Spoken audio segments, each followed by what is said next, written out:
किसान भाइयों नमस्कार। पूसा समाचार के इस अंक में आपका हार्दिक अभिनंदन है। मैं आपसे आज रूबरू इस बात को लेकर के हो रहा हूं कि आपने धान की सीधी बिजाई शुरू कर दी होगी और अपने पहले एपिसोड में हमने बताया था कि धान की सीधी बिजाई का उपयुक्त समय 25 मई से लेकर के 15 जून तक का है। हमने इस बार आपको 2 हर्बिसाइड टॉलरेंट बासमती राइस की किस्में भी दी हैं, जिसमें पूसा बासमती 1985 और पूसा बासमती 1979 शामिल हैं। और इसके साथ साथ जो हमारी दूसरी बासमती धान की प्रजातियां हैं, पूसा बासमती 1509, पूसा बासमती 1692, पूसा बासमती 1847 या पूसा बासमती 1718, पूसा बासमती 1885, ये किस्में भी धान की सीधी बिजाई के लिए उपयुक्त हैं। अब जो बात मैं आपके सामने रखना चाहता हूं कि पिछले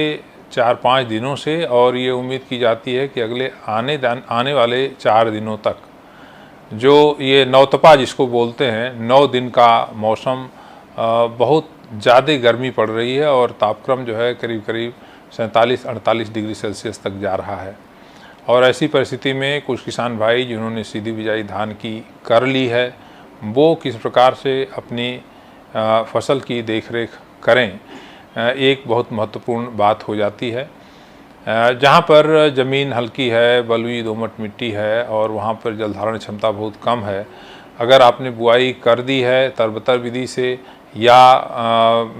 पहले बुआई करने के बाद आपने पानी लगाया है और अंकुरण हो चुका है, तो आप ये ध्यान रखें कि उसमें इतनी गर्मी से पौधों को बचाने के लिए शाम के समय एक बार हल्की सिंचाई कर दें, 1 हफ्ते के अंतराल पर या 5 दिन के अंतराल पर आवश्यकता अनुसार, क्योंकि इस समय पौधे बहुत ही कोमल और बहुत ही मुलायम होते हैं और उनको बचाना बहुत ज़रूरी है।